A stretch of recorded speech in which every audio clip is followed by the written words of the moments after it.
Eu inicio a minha sustentação dizendo que o presidente Jair Bolsonaro foi o presidente mais investigado da história do país. Uma investigação que perdurou por anos, que começa com o objetivo de investigar uma live de 4 de agosto de 2021, em que se autoriza a quebra de uma nuvem do seu ajudante de ordens, Coronel Cid, que hoje é delator, que perdura por meses essa investigação da quebra, com vários objetos diferentes. Num primeiro momento, verificava-se a live, numa investigação determinada pelo TSE. No segundo momento, investigava-se o cartão corporativo, os gastos do presidente e da então primeira-dama. Depois investigou-se até uma questão de emendas, para se chegar numa questão de vacinas. Portanto, não havia um objeto específico. E por que eu estou tratando disso, senhor presidente? Porque o inquérito das vacinas é a gênese de todo este caso, onde ocorreu a prisão e depois a colaboração do Coronel Cid. E o que se achou, senhor presidente, depois de tudo isso? Que foram determinadas buscas e apreensões, foi feita a quebra de nuvens, o presidente foi investigado, buscas e apreensões. O que se achou com o presidente? Absolutamente nada. E com todo o respeito e com toda a vênia, ilustre Procurador-Geral da República, eu contesto essa questão do documento achado no do Partido Liberal. Há, inclusive, no meu colega Paulo Bueno, uma ata notarial de que ele enviou para o presidente da República aquele documento. Então esse documento não foi achado. Com o presidente não se achou absolutamente nada.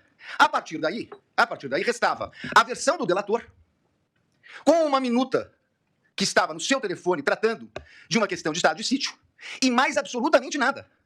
Então, vem a denúncia.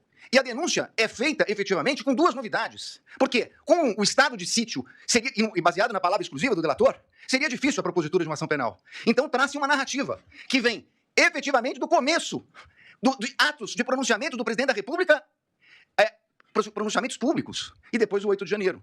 Sobre esse primeiro momento, senhor presidente, eu me permito até fazer uma digressão sobre o mérito antes de tratar das preliminares, mas é importante dizer que sobre esse primeiro momento, nós temos efetivamente uma acusação do Procurador-Geral da República de 2 artigos gravíssimos do Código Penal que tratam do golpe, e de golpe contra as instituições democráticas e contra o governo legitimamente eleito. Mas um minutinho só, estamos tratando de uma execução que se iniciou em dezembro de 21, tratando do crime do governo legitimamente eleito. Qual era o governo legitimamente eleito? Dele. Então esse crime é impossível, com todo respeito. Falar-se em execução de crime contra o governo legitimamente eleito, que era o dele. O governo legitimamente eleito veio no final do ano de 22, com as eleições. Então, como se falar em tentativa, em início da execução? E mais, como se falar em início de execução por pronunciamentos e lives, quando os 2 tipos penais têm elementares do tipo a violência ou a grave ameaça? Não existia violência nem grave ameaça. Então é impossível falar dessa execução.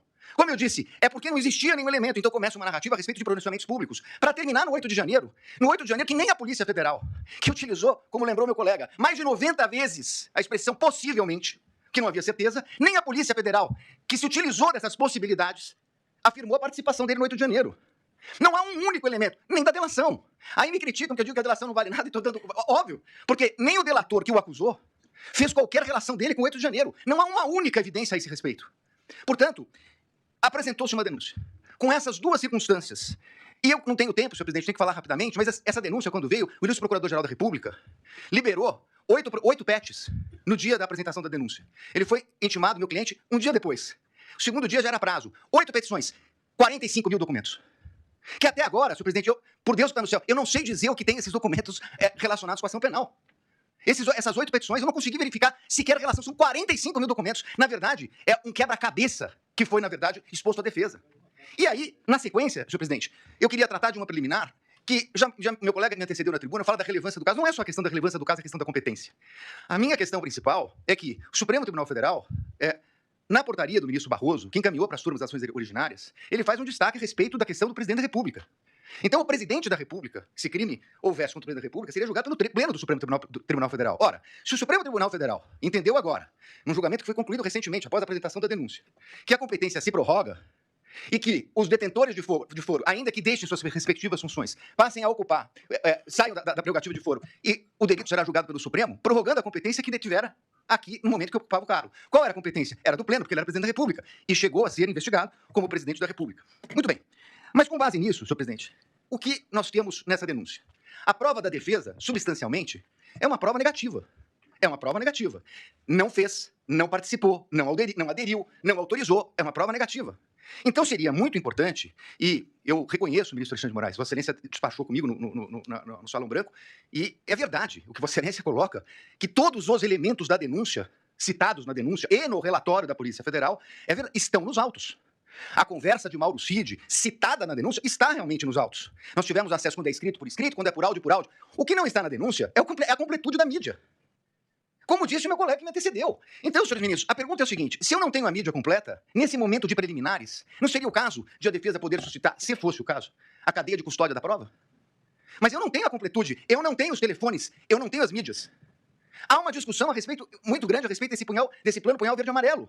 Há uma reunião. Seria absolutamente imprescindível verificar as demais mensagens que foram passadas naquele dia. As outras mensagens que foram passadas pelo WhatsApp.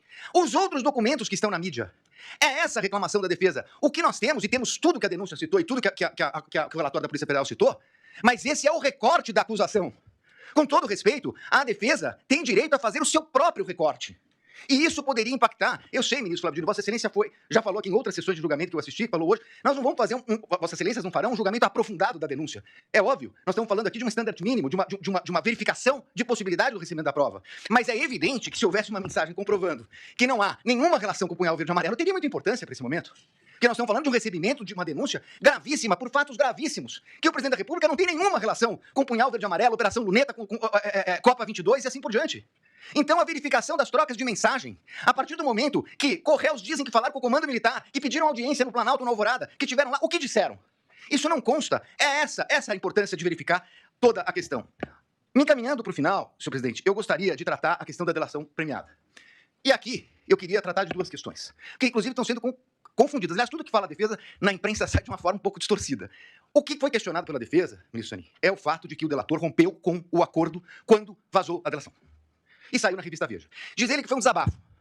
É estranha essa expressão desabafo, porque no desabafo ele diz que não tinha voluntariedade. Isso não é um desabafo. Na versão dele atual, isso teria sido uma mentira. Mas vai lá. Falou com o primo, com o irmão, com o cunhado. Senhor presidente, a lei não autoriza o delator, o contrato de colaboração, não autoriza o delator a falar nem com o irmão, nem com o cunhado, nem com a mãe. Não autoriza. Ele, inclusive, está proibido até de ter contato com o pai, se salvo engano meu, a partir de um determinado momento que era investigado. Se ele falou com o cunhado, e se isso foi vazado, essa é uma responsabilidade dele. Disse, mas essa é uma questão formal. É verdade, uma questão formal. Só que mais adiante, vem uma questão de que a Polícia Federal diz que ele mentiu, omitiu e se contradisse. E aí, senhores ministros, essa é a minha maior crítica, a questão da delação. Por quê? O Supremo Tribunal Federal, num voto de grande detalhamento do ministro Dias Toffoli, diz o seguinte: delação é um meio de prova.